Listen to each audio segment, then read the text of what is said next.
Hello friends, मैं doctor Vijay Yadav. आप लोग का स्वागत है हमारे केमिस्ट्री कॉन्सेप्ट के यूट्यूब चैनल पर। उम्मीद है आप सब लोग अच्छे होंगे। और पिछले टॉपिक में हम लोग मेसोमेरिक इफ़ेक्ट और उसका एप्लीकेशन पढ़े थे। आज हम लोग जनरल ऑर्गेनिक केमिस्ट्री के एक नया टॉपिक शुरू कर रहे हैं जिसका नाम है इंडक्टिव इफ़ेक्ट। तो इंडक्टिव इफ़ेक्ट में होता क्या है ना कि जब कोई भी सैचुरेटेड कार्बन की चेन से जब कोई हैलोजन ग्रुप या कोई इलेक्ट्रॉन विड्रॉइंग ग्रुप अटैच हो जाता है ना, तो वो इलेक्ट्रॉन अपनी तरफ खींचता है। उस इलेक्ट्रॉन अपनी तरफ खींचने की वजह से उसकी कार्बन पे पार्शियली पॉजिटिव चार्ज जनरेट हो जाता है, और जो इलेक्ट्रोनेगेटिव एटम या हेटेरो एटम रहता है वो इलेक्ट्रॉन अपनी तरफ खींचता है, जो कि पार्शियली उसके पास आता है जो इलेक्ट्रॉन, उसकी वजह से उसके ऊपर क्या होता है, पार्शियली निगेटिव चार्ज जनरेट हो जाता है। तो इस तरह से जो इफ़ेक्ट क्रिएट होता है ना, उसको बोलते हैं इंडक्टिव इफ़ेक्ट। यहाँ पे एक पोलरिटी होने की वजह से ना, एक पोलर बॉन्ड होने की वजह से यहाँ पे पार्शियल पॉजिटिव और पार्शियल निगेटिव आ जाता है। तो इस तरह से जो इफ़ेक्ट होता है उसको बोलते हैं इंडक्टिव इफ़ेक्ट। होता है क्या है कि इसमें इसकी जो डिफिनीशन है कि the displacement of shared pair electron through sigma bond towards more electronegative atom in a molecule is known as inductive effect. कह रहा है कि मतलब कि कोई भी मॉलिक्यूल में अगर किसी वन साइड में अगर मोर इलेक्ट्रोनेगेटिव एटम है तो वह अपनी तरफ जो शेयर्ड पेयर इलेक्ट्रॉन है, मतलब जो बॉन्डिंग का इलेक्ट्रॉन है, वो अपनी तरफ क्या करता है, डिस्प्लेस्ड करता है। तो जिसकी वजह से ये इलेक्ट्रॉन जब इधर की तरफ मूव करेगा तो इसके ऊपर पार्शियल निगेटिव आ जाते हैं और इसके ऊपर पार्शियल पॉजिटिव। अब देखिए, यहाँ से जब इलेक्ट्रॉन खींचेगा तो इसके ऊपर पार्शियल पॉजिटिव आता है, तो ये सिग्मा बॉन्ड के थ्रू इलेक्ट्रॉन इधर की तरफ डिस्प्लेस्ड होता है। तो यहाँ भी सिग्मा बॉन्ड होता है, इधर से भी इलेक्ट्रॉन डिस्प्लेस्ड होगा, इधर से भी, इधर से। लेकिन जितना ज़्यादा दूर होता जाता है यह सोर्स एटम, ये जो एटम का सोर्स जहाँ पे इलेक्ट्रॉन जनरेट, मतलब इलेक्ट्रोनेगेटिव एटम है, ये जितना दूर हो जाएगा कार्बन की चेन से ना, उतना ही कम पावर में इलेक्ट्रॉन अपनी तरफ खींचेगा। तो इसके पास पार्शियल पॉजिटिव चार्ज की जो चार्ज रहता है वो कम रहता है। मतलब इधर से इलेक्ट्रॉन, सबसे ज़्यादा इलेक्ट्रॉन कहाँ से खींचा जाएगा, यहाँ से, उसके बाद यहाँ से, सबसे कम कहाँ से, यहाँ से खींचा जाएगा। तो जिसकी वजह से इसके ऊपर पार्शियल निगेटिव चार्ज हो जाता है और यहाँ पे पार्शियल पॉजिटिव, इनके ऊपर इससे कम पार्शियल पॉजिटिव, इसके ऊपर और भी कम, सबसे कम इसके ऊपर पॉजिटिव चार्ज रहता है। तो इस तरह से जो भी इफ़ेक्ट क्रिएट होगा उसको बोलते हैं इंडक्टिव इफ़ेक्ट। अब देखिए, इंडक्टिव इफ़ेक्ट के कुछ कैरेक्टर्स होते हैं। इंडक्टिव इफ़ेक्ट होता क्या है ना कि ये एक परमानेंट इफ़ेक्ट होता है। मतलब कहीं भी अगर कोई भी कार्बन की चेन अगर है, सैचुरेटेड चेन है, अगर उस पर कोई हेटेरो एटम या इलेक्ट्रॉन विड्रॉइंग ग्रुप का एटम लगा हुआ है या ग्रुप लगा हुआ है, एटम या ग्रुप लगा हुआ है ना, तो वहाँ पे वो इंडक्टिव इफ़ेक्ट शो करता रहता है, मतलब हमेशा शो करता रहता है। तो इसको बोलते हैं it is a permanent effect. यह परमानेंट इफ़ेक्ट होता है। अब कहता है कि it is depend on the distance. Second point है, कह रहा है कि यह डिस्टेंस पे डिपेंड करता है। मतलब अगर कोई कार्बन जितना ज़्यादा नज़दीक रहेगा उससे ज़्यादा इलेक्ट्रॉन अपनी तरफ ये खींचेगा। जब दूर होता जाएगा तो इलेक्ट्रॉन खींचना कम कर देता है। एक समय ऐसा आएगा जब वो इलेक्ट्रॉन बिल्कुल प्रभावित नहीं होगा इसके इलेक्ट्रोनेगेटिव से, इलेक्ट्रोनेगेटिविटी से। इस क्या होगा, अगर जैसे चौथे कार्बन के बाद जो होता है ना, वो इसका असर उस पर नहीं पड़ता है। तो इसको बोलते हैं कि it is depend on the distance, मतलब डिस्टेंस पे डिपेंड करता है। जबकि हम लोग मेसोमेरिक और रेजोनेंस में देखे थे कि अगर कहीं भी है, अगर वो रेजोनेंस या कंजुगेशन में डबल बॉन्ड जिसके साथ भी कंजुगेशन कर रहा है, अगर पाई का कंजुगेशन है तो कितना भी दूर पाई अगर कंजुगेशन में बना हुआ है, डबल सिंगल करके कितना भी दूर बना हुआ है, तो कंजुगेशन इक्विवेलेंट शो करेगा, चाहे जितना दूर रहे। उस पर डिस्टेंस का कोई भी इफेक्ट नहीं पड़ता था। लेकिन यहाँ पे क्या करता है, सिग्मा बॉन्ड कितना भी दूर रहेगा हमेशा नहीं करेगा, सिर्फ कुछ बॉन्ड, 3 या 4 बॉन्ड तक इसका इफेक्ट समझ में आता है। उसके बाद ये एकदम नेग्लेजिबल और जीरो हो जाता है। तो इसलिए क्या करता है, ये डिस्टेंस पे डिपेंड करता है। अब अगला पॉइंट है कि the electron never leave on original atomic orbital. मतलब कह रहा है कि कोई भी इलेक्ट्रॉन, जैसे इस पर अगर इसके पी ऑर्बिटल में इलेक्ट्रॉन जो रहता है, अगर यहाँ पे इलेक्ट्रॉन है तो ये अपना एटॉमिक ऑर्बिटल कभी भी छोड़ के नहीं जाता है इसके पास, सिर्फ थोड़ा सा डिस्प्लेस्ड हो जाता है बस, इसीलिए पार्शियल पॉजिटिव चार्ज आता है। अगर अपना एटॉमिक ऑर्बिटल छोड़ के दूसरे के पास जाता ना तो उसके ऊपर फुल चार्ज पॉजिटिव या निगेटिव आता, जो भी आता। अगर ये जाता तो यहाँ पे फुल पॉजिटिव आता, पार्शियल ना आता, और इसके ऊपर फुल निगेटिव आता। तो इसलिए इसी के ऊपर क्या आता है, पार्शियल आता है, क्योंकि अपना वो कभी भी अपना ओरिजिनल एटॉमिक ऑर्बिटल वो छोड़ के नहीं जाता है। और हमेशा ये ध्यान देने की बात है कि ये हमेशा क्या होता है, जो इंडक्टिव इफेक्ट शो करता है वो सैचुरेटेड कार्बन की श्रृंखला में रहता है। कोई भी मॉलिक्यूल कार्बन का रहे तो सैचुरेटेड में उसको हम देखेंगे, मतलब सिग्मा बांड में ही वो शो करेगा, पाई बांड में वो नहीं शो करता। तो कह सकते हैं कि हम generally observe in the saturated. अगर हम पाई बांड में देखेंगे तो उसकी पावर देखेंगे सिर्फ कि कितना दूर है, डिस्टेंस पे डिपेंड करता है। जैसे बेंजीन रिंग में देखते थे कि वहाँ पे -I के थ्रू इलेक्ट्रॉन खींचता है या +I के थ्रू इलेक्ट्रॉन डोनेट करता है, तो सिग्मा बांड से यहाँ पे मतलब रहेगा, पाई बांड पे कभी भी शो नहीं करता है ये। और इस तरह से इंडक्टिव इफेक्ट का हम लोग देखें कि क्या होता है इंडक्टिव इफेक्ट और इसका कैरेक्टरिस्टिक क्या होता है। अब अगला आता है कि इंडक्टिव इफेक्ट कितने तरह का होता है। तो इंडक्टिव इफेक्ट जनरली 2 तरह का होता है। एक को बोलते हैं -I ग्रुप या -I इफेक्ट भी बोलते हैं, जब ये जितने भी ग्रुप या आइटम जो भी इसके होते हैं जिस पे इफेक्ट डालता है। और दूसरा होता है +I ग्रुप, और जब ये इसके ग्रुप या आइटम जिस पे इफेक्ट डालते हैं उसको बोलते हैं +I इफेक्ट। -I ग्रुप होता क्या है कि इसमें देखिए एक रेफरेंस एटम होता है जिसका नाम है हाइड्रोजन। हाइड्रोजन दोनों में रहता है, यहाँ भी देखिए और यहाँ भी है। तो हाइड्रोजन से अगर अधिक पावर में कोई एटम या ग्रुप जब इलेक्ट्रॉन अपनी तरफ खींचता है या इलेक्ट्रॉन विथ ड्रा करता है तो उसको बोलते हैं -I ग्रुप। और जब हाइड्रोजन से कम पावर में इलेक्ट्रॉन अपनी तरफ खींचेगा तो उसको बोलते हैं +I ग्रुप। अब देखिए जैसे यहाँ पे ये इतने ग्रुप हैं, Nr3 positive, NO2 cyanide, SO3H CHO ketonic group है, COOH carboxylic group, acid chloride है, एस्टर है, एमाइड है, fluorine, chlorine, bromine, iodine, OH, OR, NH2, phenyl और हाइड्रोजन। इतने एटम और ग्रुप है इसमें।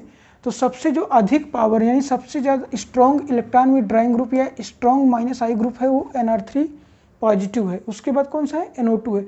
इसी तरह से ये -I पावर घट रहा है, ठीक। सबसे कम -I पावर किसका है, हाइड्रोजन का है। अब देखिए हाइड्रोजन को हम रेफरेंस माने, अब इससे कम जो इलेक्ट्रॉन पावर रहेगा, इलेक्ट्रॉन जो खींचेगा उसको बोलते हैं +I ग्रुप। या हम कह सकते हैं ना कि हाइड्रोजन से जो कम पावर में इलेक्ट्रॉन खींचता है उसको बोलते हैं +I ग्रुप, या कह सकते हैं इसको इलेक्ट्रॉन डोनेटिंग ग्रुप। इसको बोलते हैं इलेक्ट्रॉन विथ ड्राइंग ग्रुप। इसको क्या बोल सकते हैं हम लोग, इलेक्ट्रॉन विथ ड्राइंग ग्रुप। और नीचे वाले को बोल सकते हैं electron with donating group, electron with donating group. अब देखिए ये क्या है, ये NH निगेटिव है, O निगेटिव है, COO निगेटिव है, ये टर्शियरी ब्यूटाइल ग्रुप है। यहाँ पे CH3 है। ये क्या है, इसको बोलते हैं आइसोप्रोपिल बोलते हैं, इसको एथिल बोलते हैं, इसको मेथिल बोलते हैं। ये ड्यूटेरियम है और ये हाइड्रोजन है। मतलब हाइड्रोजन जो होता है इसमें भी है, इसमें भी है। अब देखिए हाइड्रोजन से कम पावर में ये इलेक्ट्रॉन खींचते हैं, अर्थात कह सकते हैं कि ये इलेक्ट्रॉन हाइड्रोजन से अधिक पावर में डोनेट करते हैं। और ये हाइड्रोजन से कम पावर में इलेक्ट्रॉन डोनेट करते हैं, अर्थात कह सकते हैं कि हाइड्रोजन से अधिक पावर में इलेक्ट्रॉन खींचते हैं। मतलब इलेक्ट्रॉन डोनेट करना, इलेक्ट्रॉन खींचना एक दूसरे के रिवर्स में होगा, ये तो कॉमन सी बात है। तो ये क्या होता है, इसको -I को बोलते हैं इलेक्ट्रॉन विथ ड्राइंग ग्रुप और +I को बोलते हैं इलेक्ट्रॉन विथ डोनेटिंग ग्रुप। अब देखिए ये जो ग्रुप हैं इसको आप ना हमेशा कम से कम पूरा तो नहीं एकदम सीक्वेंस में नहीं, लेकिन ये याद रहना चाहिए कि ये इलेक्ट्रॉन डोनेटिंग ग्रुप है, ये ड्राइंग ग्रुप है। कम से कम स्टार्टिंग के 6-7 तो आपको याद रहना चाहिए, क्योंकि यही जनरली पूछता है। जब भी पूछतेगा CN, NO2, Nr3, CHO, बस यही रहता है। और इसमें ज़्यादातर ये सब रहते हैं। तो जब भी पूछता है ना तो आपको ये सीरीज इंक्रीजिंग डिक्रीजिंग ऑर्डर का आपको याद रहना चाहिए तभी, क्योंकि इसकी जो भी प्रॉब्लम आती है ना इसके सीरीज पर ही आता है। तो आप इसको आसानी से याद कर लीजिएगा, थोड़ा सा 2-3 बार प्रैक्टिस करेंगे याद हो जाएगा। बहुत बड़ी सीरीज नहीं है, बहुत छोटा सा है, तो इसको याद कर लीजिएगा। तो ये था इंडक्टिव इफेक्ट और इसकी टाइप्स। अब हम पढ़ते हैं application of inductive effect. Inductive effect के एप्लीकेशन क्या हो सकते हैं।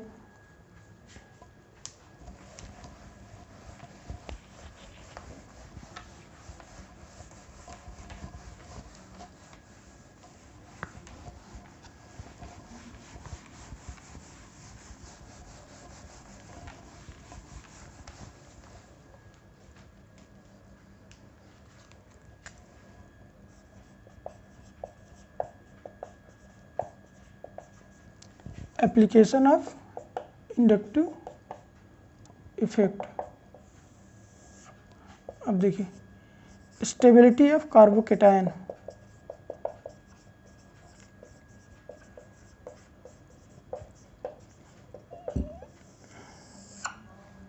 अब कार्बोकेटायन तो आप जानते होंगे, मैं हाइपर कंजुगेशन में भी पढ़ाया था कि जब कार्बन के ऊपर पॉजिटिव चार्ज रहे तो उसको बोलते हैं कार्बोकेटायन। कार्बोकेटायन के पास आउटर मोस्ट में कितने इलेक्ट्रॉन होते हैं?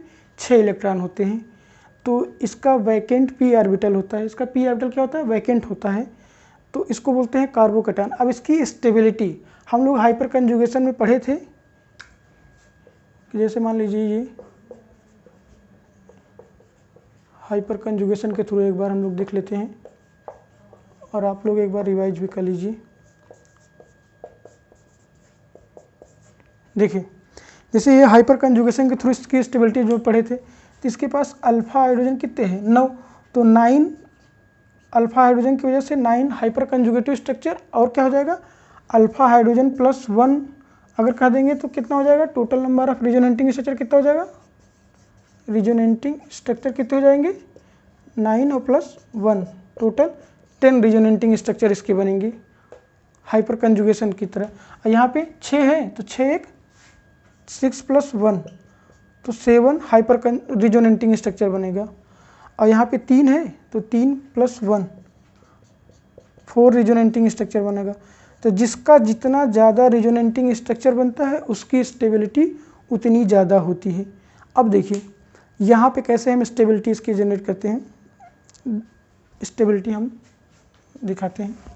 ये क्या है? Inductive effect.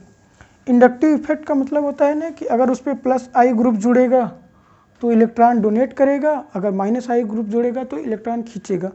अब देखिए कार्बोकेटायन, इसके ऊपर कौन सा चार्ज है? पॉजिटिव चार्ज है। कोई भी ग्रुप जो यहाँ अटैच हो, अगर वो यहाँ पे मैग्नीट्यूड चार्ज, पॉजिटिव का मैग्नीट्यूड चार्ज अगर बढ़ा रहा है, अब देखिए मैग्नीट्यूड चार्ज जो होता है स्टेबिलिटी के इन्वर्सली प्रोपोर्शनल होता है।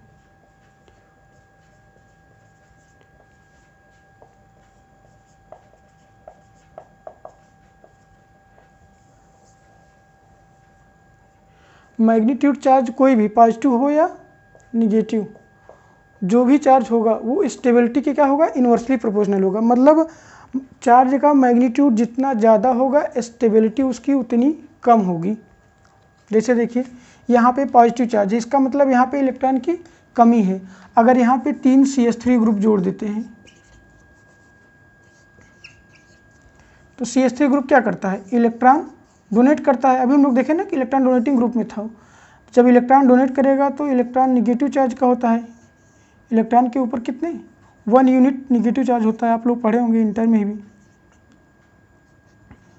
अब देखिए जैसे जैसे इलेक्ट्रॉन इसके पास आएगा, यहाँ पे मैग्नीट्यूड चार्ज पॉजिटिव की ज़्यादा है तो ये इलेक्ट्रॉन आके इसको न्यूट्रलाइज करके क्या करेगा? इसका मैग्नीट्यूड घटा देगा, तो स्टेबिलिटी बढ़ जाएगी। तो यहाँ पे 3 तरफ से इलेक्ट्रॉन आ रहा है तो इसका ज़्यादा मैग्नीट्यूड चार्ज ज़्यादा घटेगा, यानी इसका मैग्नीट्यूड चार्ज कम बहुत कम हो जाएगा, तो स्टेबिलिटी बढ़ जाएगी। यहाँ पे 2 तरफ से जा रहा है इलेक्ट्रॉन तो इसकी तुलना में इसका मैग्नीट्यूड चार्ज ज़्यादा रहेगा। सबसे कम मैग्नीट्यूड किस में रहेगा? जहाँ पे तीनों तरफ से जा रहा है। यहाँ पे 2 तरफ से जा रहा है तो इसका मैग्नीट्यूड थोड़ा सा इससे ज़्यादा रहेगा, तो इसकी स्टेबिलिटी क्या हो जाएगी? कम हो जाएगी। इधर एक ही डायरेक्शन में दे रहा है तो इसका मैग्नीट्यूड इससे भी ज़्यादा होगा। मतलब जितना ज़्यादा इलेक्ट्रॉन डोनेट करेगा उतना ही उसका मैग्नीट्यूड कम होगा। इधर 3 डायरेक्शन से इलेक्ट्रॉन जा रहा है, तो सबसे कम जो मैग्नीट्यूड होगा इसमें होगा, फिर इसमें, फिर इसमें। तो स्टेबिलिटी क्या करेंगे, पहला, दूसरा, तीसरा। तो सबसे ज़्यादा किसकी हो जाएगी, पहले की हो जाएगी, फिर दूसरे की, फिर तीसरे की। अब देखिए यही स्टेबिलिटी ऑर्डर किस में था, हाइपर कंजुगेशन में भी था कि नंबर ऑफ अल्फा हाइड्रोजन जितना ज़्यादा रहेगा उतना ही ज़्यादा उसका क्या बनेगा, रिजोनेटिंग स्ट्रक्चर बनेगा। यहाँ पे 9 हाइड्रोजन था तो 10 रिजोनेटिंग स्ट्रक्चर बन रहा था, यहाँ पे 6 हाइड्रोजन है तो 7 रिजोनेटिंग स्ट्रक्चर बनेगा, यहाँ पे 3 है तो 4 रिजोनेटिंग स्ट्रक्चर बनेगा। अगर पूछेगा हाइपर कंजुगेटिव स्ट्रक्चर कितना बनेगा, तो जितना नंबर ऑफ अल्फा हाइड्रोजन रहेगा उतना ही। अगर यहाँ 9 हाइड्रोजन है तो 9 हाइपर कंजुगेटिव स्ट्रक्चर बनेगा, यहाँ पे 6 हाइपर कंजुगेटिव स्ट्रक्चर बनेगा, यहाँ पे 3 बनेगा। अगर एक जोड़ देंगे जो न्यूट्रल वाला रहता है तो क्या हो जाएगा, दोनों पूरा मिला के रिजोनेटिंग स्ट्रक्चर हो जाएगा। तो सबसे ज़्यादा स्टेबिलिटी किसकी रहेगी, इसकी, फिर इसकी, फिर इसकी। अगर हम कुछ देखें, प्रॉब्लम देखें कि वहाँ पे कोई ग्रुप जोड़ के स्टेबिलिटी निकालना चाहें,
अब देखिए आपसे पूछा जाए कि इसमें सबसे ज़्यादा अनस्टेबल कार्बोकैटायन कौन होगा, सबसे कम अनस्टेबल, मतलब स्टेबल नहीं, कम स्टेबल, कम अस्थायी कार्बन कौन होगा।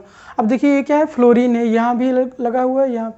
अब जैसे हम यहाँ पे नंबरिंग करें, या अल्फ़ा बीटा गामा इस तरह से करें, alpha beta gamma, alpha beta gamma, alpha beta gamma. अब देखिए यहाँ पे अल्फ़ा पे फ्लोरीन जुड़ा हुआ है, यहाँ पे बीटा पे, यहाँ पे गामा पे, यहाँ पे जिस कार्बन पे पॉजिटिव चार्ज है उसी पे लगा हुआ है, ये फ्लोरीन लगा हुआ है। तो सबसे कम स्टेबल, जितना ज़्यादा इलेक्ट्रॉन विथ ड्राइंग ग्रुप या -I ग्रुप पॉजिटिव चार्ज के नज़दीक रहेगा उतना ही ज़्यादा वो अनस्टेबल उसको करेगा। तो सबसे नज़दीक यानी उसी कार्बन से यहाँ पे जुड़ा हुआ है, तो सबसे कम स्टेबल कौन सा हो जाएगा, चौथा वाला। उसके बाद सबसे नज़दीक जिस पे रहेगा, उसके बाद जैसे सबसे, अगर स्टेबिलिटी का आर्डर देखें उल्टा, जैसे अगर सबसे कम स्टेबल कौन सा होगा, चौथा वाला, फिर उसके बाद कौन सा होगा, पहला वाला, क्योंकि ये देखिए अल्फ़ा कार्बन पे जुड़ा है। उसके बाद दूसरा वाला बीटा कार्बन पे जुड़ा है, और उसके बाद तीसरा वाला। तीसरा वाला सबसे ज़्यादा स्टेबल है, क्योंकि ये फ्लोरीन जो है ना सबसे दूर जुड़ा हुआ है, ये -I बहुत कम लगाएगा यहाँ पे, जिसकी वजह से सबसे ज़्यादा स्टेबल कार्बोकैटायन ये बनेगा।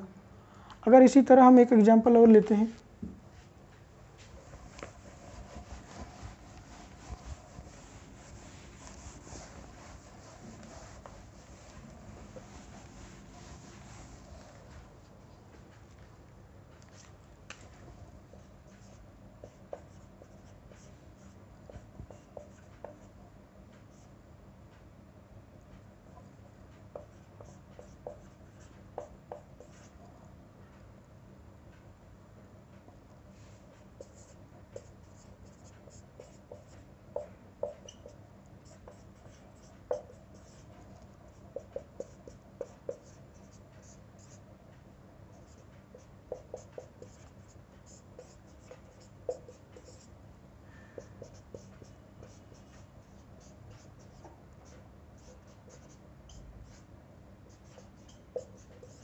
अब देखिए यहाँ पे CH3 लगा है, यहाँ पे फ्लोरीन लगा है, यहाँ NO2, यहाँ पे साइनाइड आयन। अब कह रहा है कि चारों की स्टेबिलिटी हम जैसे हमको अरेंज करना हुआ तो सबसे ज़्यादा स्टेबल कौन सा होगा?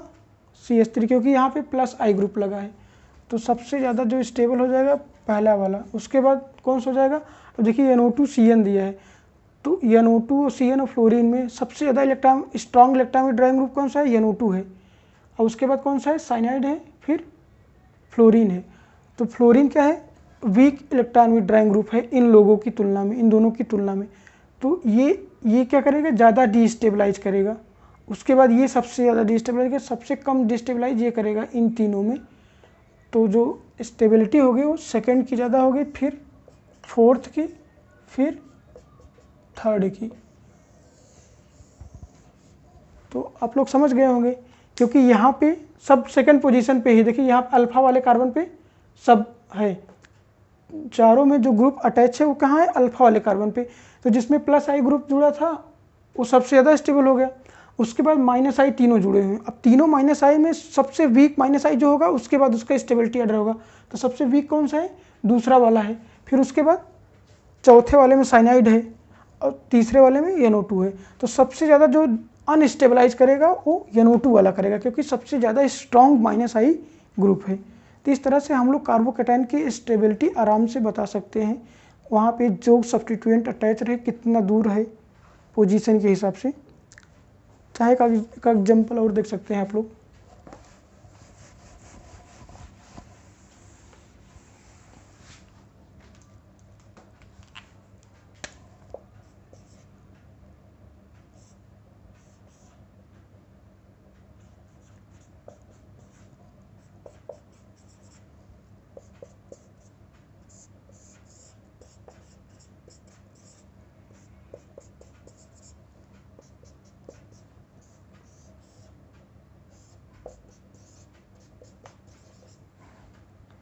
अब देखिए 1 2 3, अब तीनों में बताना है आपको स्टेबिलिटी ऑर्डर। सबसे नज़दीक कौन जुड़ा है? इसमें देखिए कार्बन के पॉजिटिव चार्ज वाले पे ही जुड़ गया है तो सबसे कम स्टेबल ये वाला होगा। अब यहाँ देखिए दूसरे कॉलम में, यहाँ पहले कॉलम में सबसे ज़्यादा स्टेबल होगा दूसरा वाला, फिर पहला वाला, फिर तीसरा वाला। तीसरा वाला सबसे कम स्टेबल होगा क्योंकि कार्बन से जो पॉजिटिव चार्ज है उसी पे क्या जुड़ गया है? NO2 जुड़ गया है। तो ये वाला कार्बोकैटायन सबसे कम स्टेबल होगा। सबसे ज़्यादा स्टेबल कौन सा होगा? ये वाला होगा क्योंकि यहाँ पे अल्फ़ा बीटा पे जुड़ा हुआ है, ये अल्फ़ा पे जुड़ा और ये खुद पॉजिटिव चार्ज वाले पे ही जुड़ गया है। तो आराम से इसकी स्टेबिलिटी ऑर्डर आप बता सकते हैं। तो इस तरह से हम लोग कार्बोकैटायन की स्टेबिलिटी हम बता सकते हैं। तो क्वेश्चन जब भी आएगा इसी तरह पूछता है कि कार्बोकैटायन की स्टेबिलिटी दे देगा अरेंज करने के लिए। कभी कभी पूछ लेता है कि प्राइमरी सेकेंडरी टर्शियरी कार्बोकैटायन में कौन ज़्यादा स्टेबल होगा, कौन स्टेबल होगा। तो आप उसको अगर रिटन एग्जाम में, जैसे आप लोग BSc में है कोई, तो आप लोग दोनों बेसिस पे आप लोग एक्सप्लेन करेंगे, हाइपर कंजुगेशन के और इंडक्टिव इफेक्ट के। तो आप लोग दोनों बेसिस पे एक्सप्लेन करके तब लिखिएगा, तब उसमें आपको मार्क्स ज़्यादा मिलने की संभावना रहेगी। नहीं तो ऐसे पे अगर एक लिखेंगे तो शायद आप लोग को अगर 2 नंबर का है तो 1 नंबर देंगे, अगर आप दोनों लिखते हैं तो 2 में 2 दे देते हैं। तो इसलिए आप लोग इतना देखिए कि आप जितना मेथड जानते हो आप कोशिश करिए कि अगर टाइम है आपके पास अच्छे से एक्सप्लेन कर दीजिए। रिटेन एग्जाम में जितना अच्छा आप लोग एक्सप्लेन करेंगे उतना ही अच्छा नंबर मिलने की संभावना ज़्यादा रहती है। अब हम सेकंड पॉइंट पढ़ते हैं, स्टेबिलिटी ऑफ कार्बन आयन।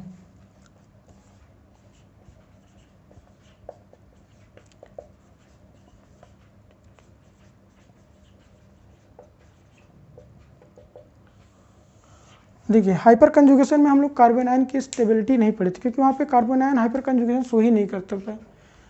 कुछ लोग हमसे पूछे थे कि कार्बन आयन कि सर CCl3 CH2 निगेटिव में कार्बन आयन शो करेगा क्या, मतलब हाइपर कंजुगेशन शो करेगा क्या? तो नहीं, यहाँ पे बिल्कुल नहीं शो करेगा। वो कह रहे थे कि कहीं कहीं हम पढ़े हैं, तो हमको लग रहा है आप लोग ऐसे पढ़े होंगे कि जैसे ये Cl है, अगर CH2 निगेटिव है तो ये यहाँ जाता है, ये इधर आ जाता है। यही आप लोग के दिमाग में आ रहा होगा। ये हाइपर कंजुगेशन नहीं है क्योंकि हाइपर कंजुगेशन जब भी हम शो करते हैं ना, देखिए इस तरह से एरो लगाते हैं रिजोनेंस का। इसका मतलब होता है कि ये इधर बैक भी जा सकता है, इधर से यहाँ भी आ सकता है।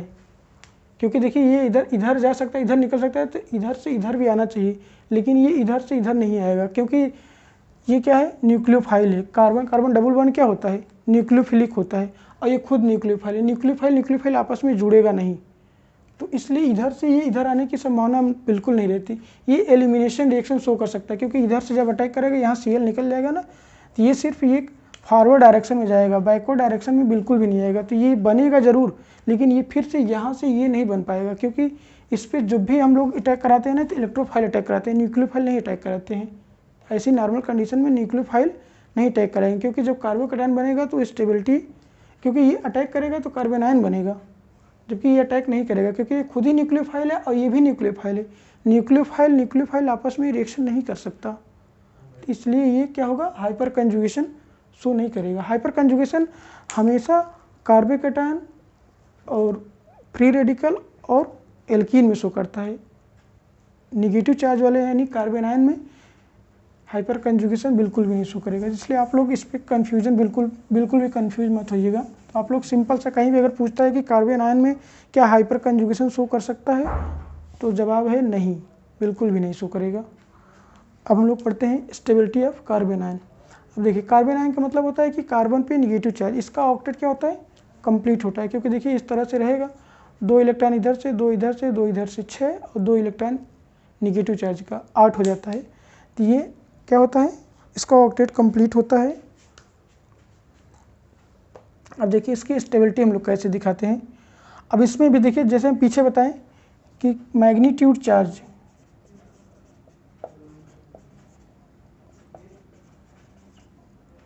चाहे पॉजिटिव का है या नेगेटिव का, यहाँ जैसे नेगेटिव है, नेगेटिव मान लेते हैं, inversely proportional to the stability.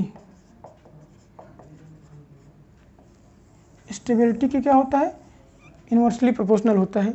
अब देखिए ये क्या है, नेगेटिव चार्ज का मैग्नीट्यूड है यहाँ पे, तो यहाँ पे यानी इलेक्ट्रॉन डेंसिटी ज़्यादा है। अगर कोई इलेक्ट्रॉन खींचने वाला इससे जुड़ जाए, क्या हो जाए, कोई इलेक्ट्रॉन खींचने वाला, मतलब इलेक्ट्रॉन क्या करे, अपनी तरफ खींचे, जिससे यहाँ का इलेक्ट्रॉन अपनी तरफ खींच लेगा, तो यहाँ मैग्नीट्यूड क्या हो जाएगा, घट जाएगा। जब मैग्नीट्यूड घट जाएगा तो स्टेबिलिटी बढ़ जाएगी, मतलब मैग्नीट्यूड घटेगा तो स्टेबिलिटी क्या हो जाएगी, बढ़ जाएगी। हमेशा ये देखिए magnitude charge inversely proportional to stability, किसके, कार्बन आयन रहे या कार्बोकैटायन रहे, कुछ भी रहे, कार्बोकैटायन या कार्बन आयन जो भी रहेगा ना, उसका क्या होगा, स्टेबिलिटी उसके मैग्नीट्यूड चार्ज के इन्वर्सली प्रोपोर्शनल होता है। तो जैसे हम यहाँ पे अगर कोई एग्जांपल लेते हैं,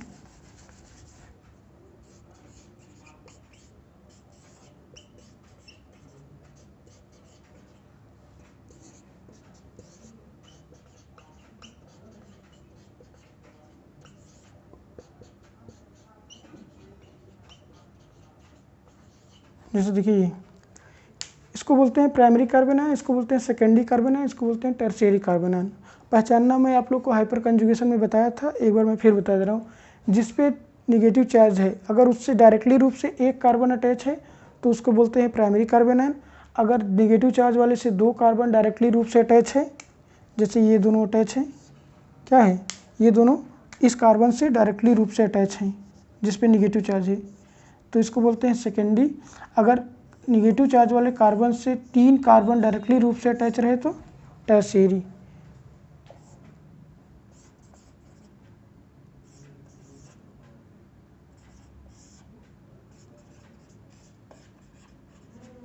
जैसे ये कौन सा कार्बन आयन है, सेकेंडरी होगा, आप टर्शियरी नहीं कर सकते, क्योंकि देखिए डायरेक्टली रूप से इससे बस यही एक कार्बन ये और एक कार्बन ये अटैच है, 2 कार्बन अटैच है, ये वाला इससे अटैच है, इससे नहीं अटैच है ये, तो इसको हम बोलेंगे सेकेंडरी कार्बन आयन, ये सेकेंडरी है, इसको हम टर्शियरी नहीं बोलेंगे। होता क्या, बच्चे आसानी से तुरंत 1 2 3 गिन लेते हैं कि 3 कार्बन अटैच है इसलिए टर्शियरी हो गया, तो टर्शियरी नहीं होगा यहाँ पे सेकेंडरी, क्योंकि डायरेक्टली जिस कार्बन पे निगेटिव चार्ज है उससे डायरेक्टली रूप से जितने कार्बन अटैच है वही हम गिनेंगे बस। तो अगर 2 अटैच रहेंगे तो सेकेंडरी, 3 रहेगा तो टर्शियरी, अगर 1 रहेगा तो प्राइमरी, 4 नहीं हो सकती। मैं उसमें भी बताया था कि टेट्रावैलेंट कार्बन शो करता है तो 1 निगेटिव हो जाता है, बचेगा 3, या तो तीनों कार्बन हो सकते हैं, या तो 2 कार्बन 1 हाइड्रोजन हो जाए, या तो तीनों हाइड्रोजन हो जाए तो मेथिल कार्बन आयन हो जाता है, मतलब चारों नहीं हो सकते, जैसे ये मेथिल कार्बन आयन हो जाएगा, इसको हम चौथा मान लेते हैं यहाँ पे, 1 2 3 और ये 4। तो इसमें हम देखते हैं कि सबसे ज़्यादा जो स्टेबल कौन सा है,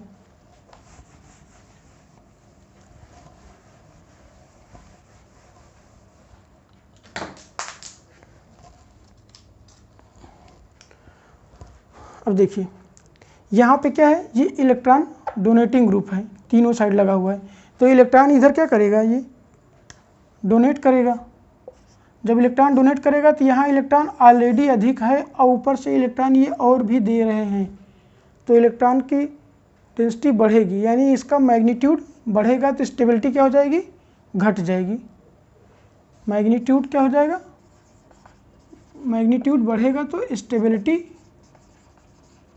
घट जाएगी। ठीक, इस प्रकार देखिए यहाँ पे दो साइड से इलेक्ट्रॉन दे रहा है, इधर भी इलेक्ट्रॉन दो, इससे कम इलेक्ट्रॉन डोनेट कर रहा है, तो यहाँ पे भी मैग्नीट्यूड चार्ज बढ़ रहा है, लेकिन उतना नहीं बढ़ा जितना इसमें बढ़ रहा था, क्योंकि इसमें 3 साइड से इलेक्ट्रॉन आ रहा था, इसमें 2 साइड से इलेक्ट्रॉन आ रहा है, तो यहाँ भी इलेक्ट्रॉन बढ़ेगा लेकिन इससे कम। तो अगर दोनों की स्टेबिलिटी देखेंगे तो ये ज़्यादा स्टेबल होगा इसकी तुलना में। यहाँ पे एक ही दिशा में इलेक्ट्रॉन डोनेट कर रहा है, तो यहाँ इससे कम इलेक्ट्रॉन डोनेट कर रहा है, तो ये इससे ज़्यादा स्टेबल होगा। इसमें किसी भी तरफ से इलेक्ट्रॉन डोनेट नहीं कर रहा, क्योंकि तीनों हाइड्रोजन है, तो हाइड्रोजन को तो रेफरेंस माने थे दोनों के बीच के, ना तो वो डोनेट करता है ना तो विथड्रॉ करता है। अगर हाइड्रोजन से जो अधिक पावर में इलेक्ट्रॉन खींचता है उसको इलेक्ट्रॉन विथड्रॉइंग ग्रुप बोलते हैं, जो हाइड्रोजन से कम इलेक्ट्रॉन खींचता है उसको इलेक्ट्रॉन डोनेटिंग बोलते हैं। हाइड्रोजन न तो इलेक्ट्रॉन डोनेट करता है न तो इलेक्ट्रॉन खींचता है, तो ये क्या करेगा, ये कुछ नहीं करेगा, सिंपल से न्यूट्रल रहेगा। तो सबसे ज़्यादा स्टेबल कौन सा हो जाएगा, चौथा वाला, क्योंकि यहाँ पे ये मैग्नीट्यूड बढ़ा नहीं रहा है बल्कि जितना है उसी तरह है, तो सबसे ज़्यादा जो स्टेबल है वो चौथा है। उसके बाद तीसरा है, उसके बाद दूसरा है, फिर पहला है। ये इसकी स्टेबिलिटी का ऑर्डर है। किसका ऑर्डर है, स्टेबिलिटी का, स्टेबिलिटी ऑफ कार्बन आयन का। अब देखिए stability of carbon ion carbocation के उल्टा दिख रहा होगा आपको, कि उसमें देखे तो एक tertiary carbocation most stable, then secondary, secondary then primary, primary then methyl carbocation. लेकिन इसमें क्या है, मेथिल कार्बन आयन सबसे ज़्यादा स्टेबल है, फिर प्राइमरी कार्बन आयन, फिर सेकेंडरी, फिर टर्शियरी। सबसे कम स्टेबल कौन सा है, टर्शियरी, क्योंकि ये क्या कर रहा है, इलेक्ट्रॉन डेंसिटी जहाँ पे अधिक है वहीं बढ़ा रहा है, जिससे उसका मैग्नीट्यूड चार्ज बढ़ जा रहा है, स्टेबिलिटी घट जा रही। इधर क्या कर रहा है, 2 डायरेक्शन से इलेक्ट्रॉन डेंसिटी बढ़ा रहा है, जिससे यहाँ पे मैग्नीट्यूड चार्ज बढ़ रहा है।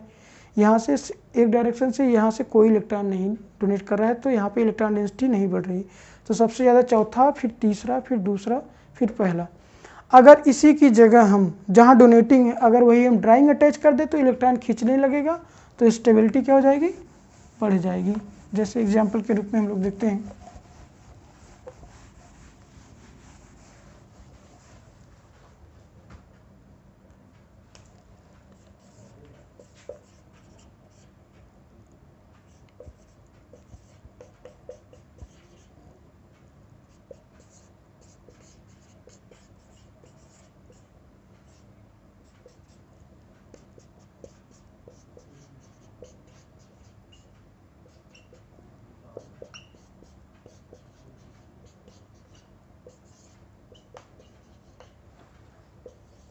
और जैसे आपसे पूछा जाए कि इसमें स्टेबिलिटी ऑर्डर कौन सा होगा।